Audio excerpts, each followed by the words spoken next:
Well, me personally, I always thought he was going to step away when the Big Three was done. You know, I think he was going to spend his whole time with those guys, and when those guys started to step down, he was going to pass the reins to somebody else, just like he passed the reins to Kawhi when Tim left. You know, Pop is just a great guy. I think one thing I loved about Pop more than anything, besides him being a great basketball coach, was he cared about me as a person more than a basketball player. You know, when I first got to San Antonio, I had no clue about being a professional. I thought basketball was just a game. Well, he taught me that, you know, you play defense, you'll play on my team. You come to this game and work and treat it like a job and follow the footsteps of these other guys, Tim Duncan, David Robinson, Steve Kerr, all these other guys I had, then you'll be fine. And even times when I had off-the-court issues, when my fiance, my wife at the time, had a miscarriage.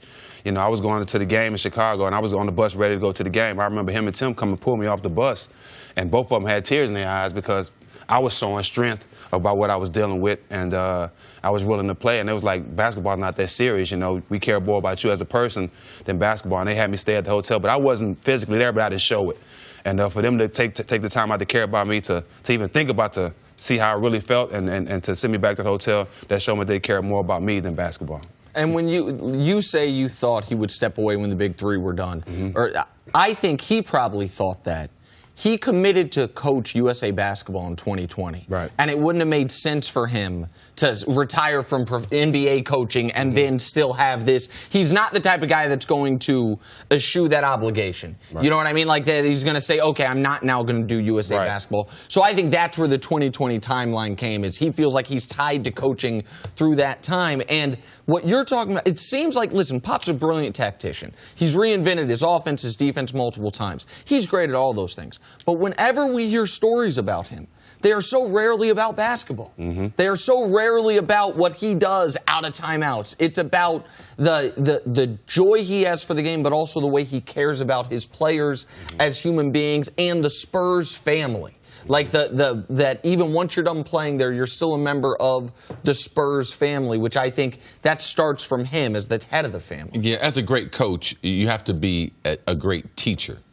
And that's what Pop has done. He's been able to teach basketball and be able to teach the game of life through basketball. Great coaches, they get the most out of the talent. Right. He has had good talent, but he's developed that into great talent.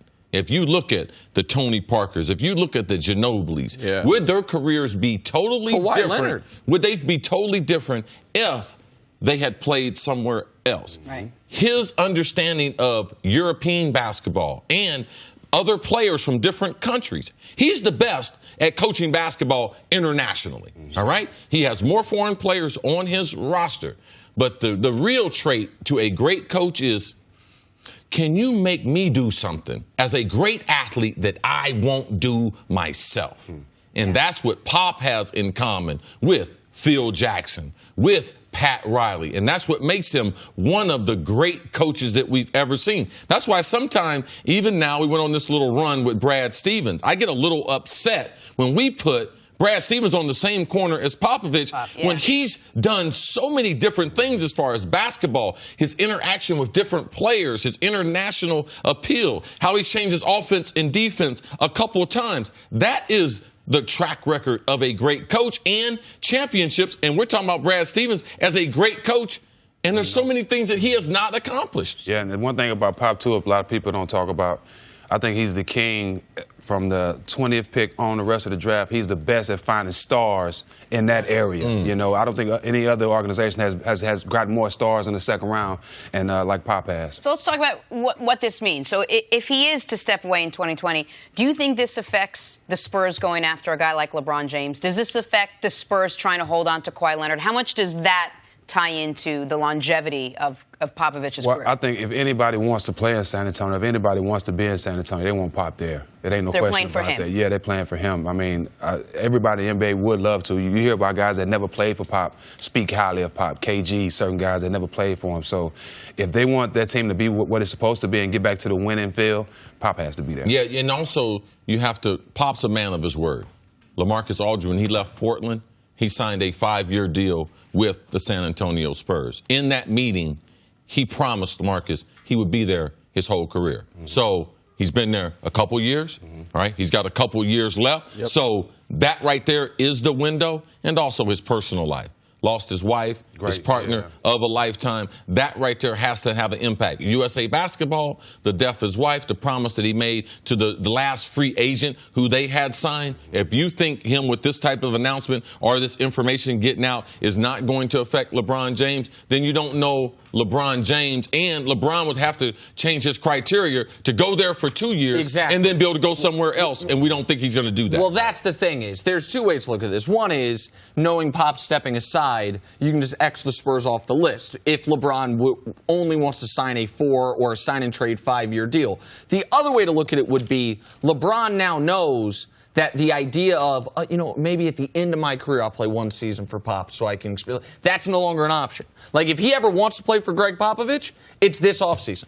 It's this decision. Now, that would turn him into, as Kevin O'Connor, who's one of my favorite NBA writers, put it, almost mercenary LeBron, which is year by year picks a new team. Like, I'll go play with San Antonio for a year or two, make another decision after that. But all the information we've heard is that LeBron does want this to be his last decision. Whether or not knowing that this is his last opportunity to play for Gregg Popovich, how much that changes it, I don't know. But that would be, you mentioned Brad Stevens in Boston, be a great coach for LeBron. Pop would be, obviously, no disrespect to Eric Spoelstra, the best coach he's ever played for by a wide margin. No question. Knowing what you know about Pop, you think he's done? 2020 would be it for him? I know Pop loves the game, and I know not having his wife is taking a toll on him because she meant so much to him. Yeah. And I wouldn't be surprised. I wouldn't be surprised if he still moves on and just, be around the team, running the team, and not been on the sideline. All right, Stephen, take a We'll beat. miss you, Pop, though. We're going to see you in a little bit. Thanks for watching. Subscribe here to get the latest from the show. Also, be sure to check out more of the best clips from First Things First, or go watch a few segments from our other shows on FS1.